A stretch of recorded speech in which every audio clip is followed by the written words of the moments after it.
Do that one dance, baby. That one dance.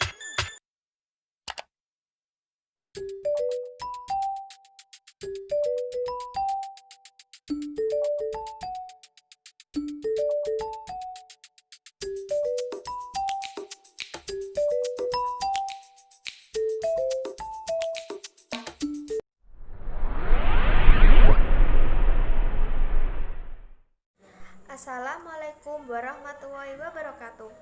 Perkenalkan, nama saya Citra Silavia, NPM 17120299 dari kelas 7H. Dengan adanya saya membuat video ini, saya ingin memenuhi tugas mata kuliah perspektif global mengenai bagaimana dunia bekerja, sejarah dolar, dan mengenai peta dunia pada tahun 1990. Dan yang pertama yaitu mengenai bagaimana dunia bekerja. Dunia bekerja bermuara pada satu hal, yaitu kebutuhan akan uang.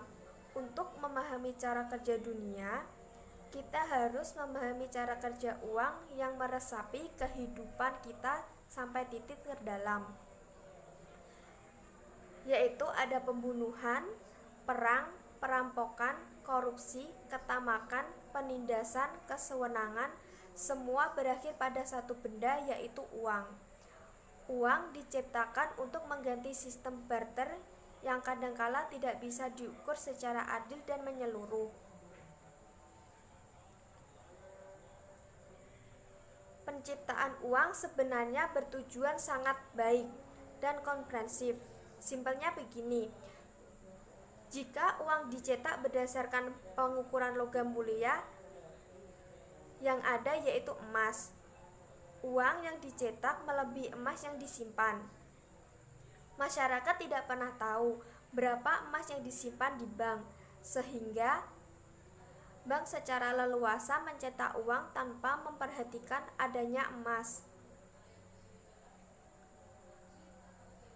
Uang yang beredar menjadi lebih banyak. Di dunia modern, semua mata uang berpatokan pada dolar Amerika. Federal Reserve lah yang mengontrol dunia melalui kebutuhan akan uang. Dia membuat manusia ini bergantung dengan uang. Kebutuhan akan uang adalah yang paling penting, harus ditanamkan di benak manusia. Dan untuk yang kedua yaitu mengenai sejak kemunculan dolar. Dolar Amerika telah diciptakan menjadi mata uang global sejak tahun 1949 melalui perjanjian Bretton Woods. Perdagangan nasional menggunakan dolar Amerika sebagai alat tukar. Jika Indonesia mencetak rupiah terlalu banyak tanpa mendatangkan dolar ke dalam negeri, maka nilai tukar rupiah terhadap dolar akan semakin anjlok. Jika 1 US dollar sekarang setara dengan 15.000 rupiah, misalnya jika bank satu mencetak rupiah sendiri, nilai rupiah terhadap dolar Amerika semakin merosot, bisa-bisa naik 2-3 kali lipat. Apa akibatnya? Harga produk impor akan mengalami kenaikan drastis, padahal Indonesia tidak bisa lepas dari barang impor. Berdasarkan data Badan Pusat Statistik, ketergantungan impor Indonesia masih 50% terhadap suplai produk dalam negeri. Bagaimana dolar Amerika sekuat ini? Hal ini berdasarkan hasil perjanjian Bretton Woods yang bertujuan untuk menjadikan dolar Amerika sebagai mata uang dunia. Padahal Amerika tidak bisa mencetak uang Amerika sendiri. Percetakan dolar Amerika diatur oleh Bank Sentral Amerika yang mana Bank Sentral Amerika ini bebas dari campur tangan pemerintah dan dimiliki oleh swasta. Dan untuk selanjutnya yang ketiga yaitu mengenai pemetaan dunia. Pada tahun 1990, peta merupakan salah satu alat untuk melihat lokasi dan menunjukkan arah tujuan. Ada beberapa versi yang menginformasikan bahwa awal pembuatan peta atau ilmu kartografi itu sendiri. Pembuatan peta memiliki beberapa periode. Pertama, peta dunia periode awal. Peta dunia pertama kali dibuat oleh bangsa Babilonia sekitar tahun 2300 sebelum Masehi. Peta yang diciptakan bangsa ini berbentuk tablet yang dibuat dari bahan tanah liat. Memang ilmu kartografi di zaman Yunani kuno ini berkembang sangat pesat. Saat itu, konsep Aristoteles yang menyebutkan bahwa bumi itu berbentuk bulat telah banyak diketahui dan diamini oleh banyak ahli filsafat dan ahli bumi lainnya.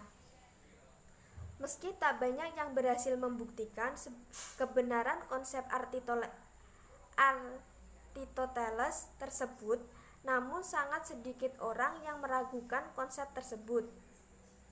Ilmu kartografi mencapai puncak kejayaannya di Yunani dan Roma berkat kerja keras Ptolemy pada tahun 85 sampai 165 sebelum Masehi.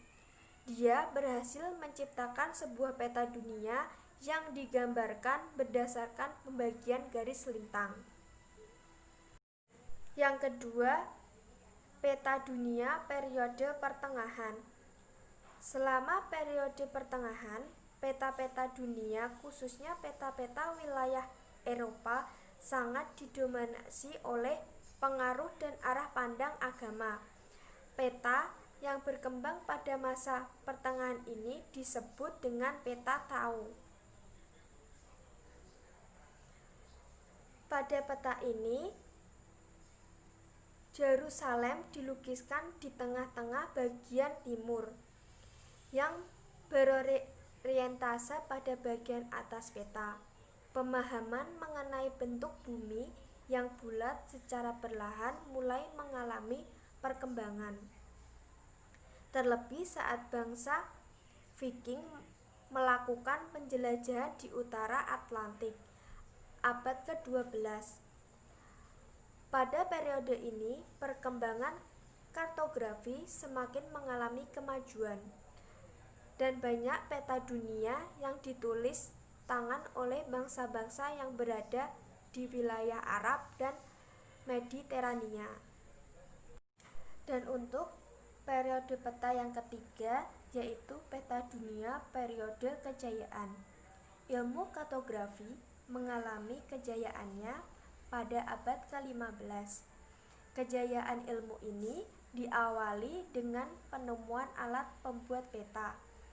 Peta pada abad ke-15 sudah dicetak menggunakan papan kayu, yang sebelumnya sudah diukir berupa peta baru pada abad ke-16.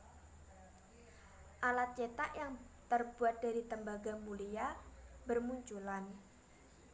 Alat cetak dari tembaga ini menjadi patokan dasar pembuatan peta hingga teknis fotografis dikembangkan. Pada zaman periode kejayaan peta dunia ini, peta dibuat menggunakan alat yang alat cetaknya terbuat dari tembaga. Dengan adanya alat ini, pembuatan peta hingga teknik fotografis dikembangkan. Maka periode ini disebut dengan periode kejayaan. Dengan sudah adanya alat-alat modern untuk pembuatan peta.